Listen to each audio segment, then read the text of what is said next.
Welcome back, travelers, to part 2, God of War Ragnarok. In part 1, we talked about Odin, Baldur, his mother, Loki and his children, Nidhogg. If you'd like to view that video, pause this video and head on over to God of War part 1. Without further ado, here's part 2. Now let's talk about Loki. Loki is basically the main character. So in this one, his origins are kind of not really portrayed. He is, in this situation, the son of Kratos and Faye, which is, characters that don't exist in Norse mythology. But, that's what the story is, and he's a kid in there. So he's also supposed to be a giant, so I don't know how accurate that part is. Okay. He's supposed to be a giant, but he's definitely not the son of Kratos and Faye. So it would be Laufey and Farbauti, his parents.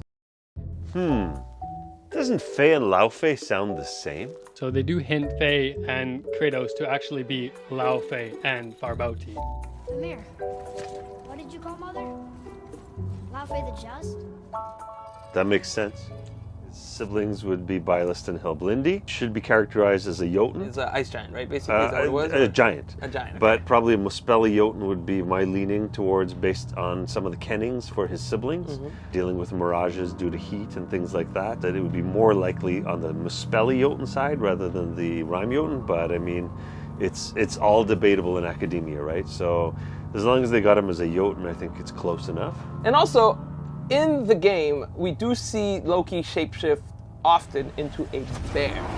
We don't see him shapeshift to anything else, so I feel like that's pretty similar to how he is in the lore, except I feel like He is a some of them more, shapeshifter, right? Absolutely. So he shapeshifted in a lot of things. Fish, horses. So a bear is not a stretch for him by any stretch of the imagination.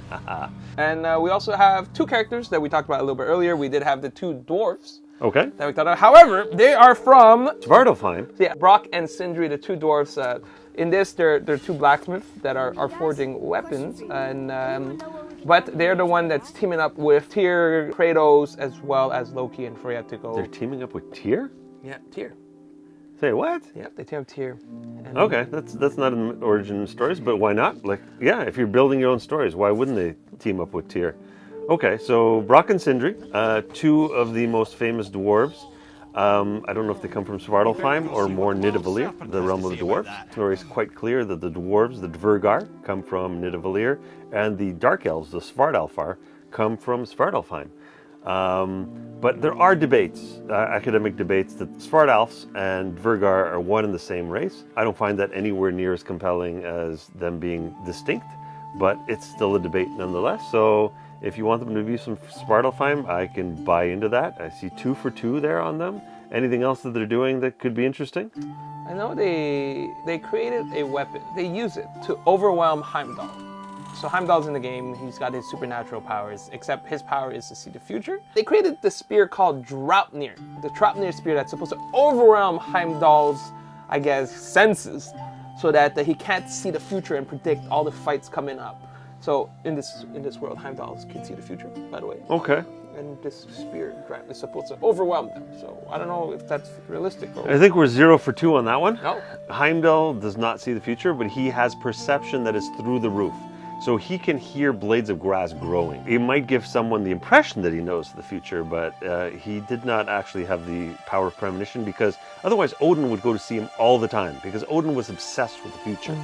And so the fact that Odin went to go see Volvas, which are the seeresses in Norse mythology, to see the future, and the Norns, would indicate that no one in Asgard or the Aesir would actually have the ability to see the future. So that's a 0. And then Draupnir the spear.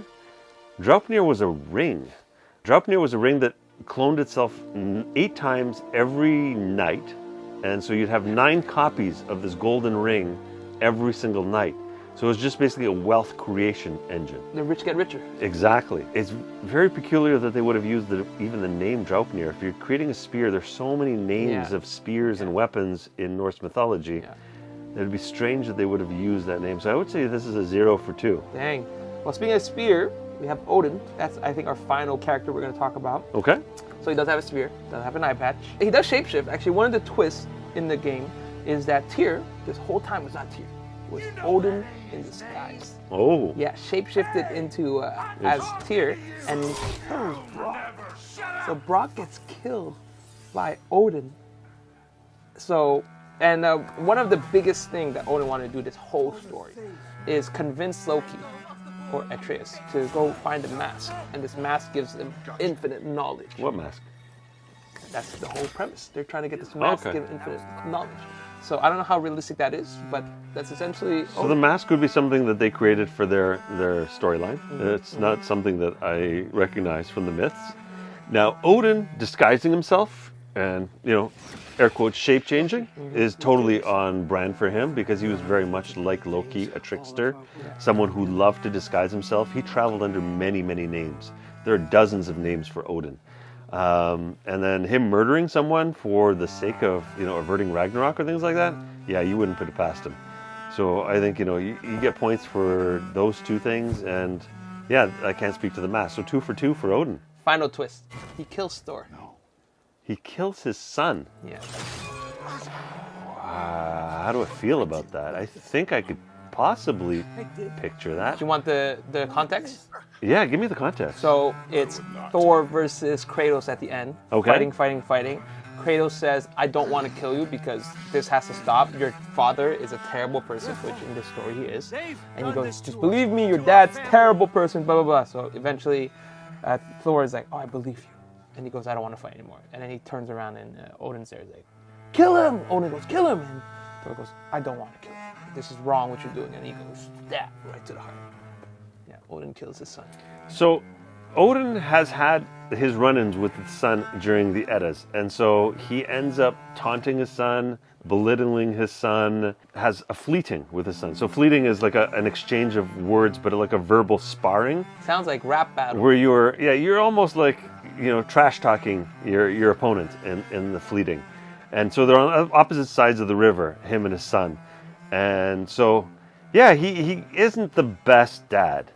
So I don't know if he'd go as far as killing his son, but maybe. Yeah. So, yeah, I'd say that's a 0.5 out of 1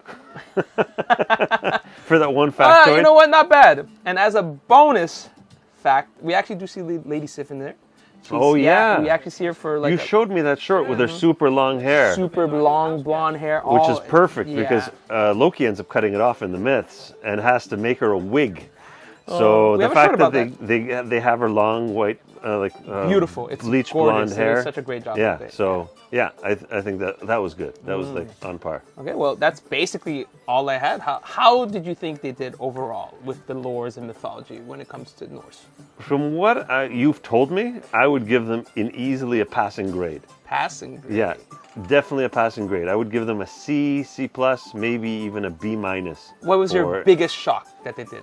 Sinmara, like someone so obscure. So several, like Garm, Skoll, Hati, Angraboda. Like the fact that they're bringing in some of these more obscure characters was already like impressive. But I mean, you go to the level of Sinmara, that is a very obscure reference in character. I think she's mentioned probably twice. Her name shows up in the source material. So yeah, that was impressive then. Huh? Yeah, and I'm actually my curiosity is piqued. I don't know if enough to play the game, but it is enough to probably watch some more YouTube videos about it. All right, well, guys, thank you so much. Let us know if there's any other video games you would like us to compare. Again, this is our first one doing it, so maybe it won't be as great off the fence a little bit. That's how we do it as usual. But any final thoughts you want to say? No, I think we should do this again, and thank you so much for walking me through this game. All right. Skål! Safe travels.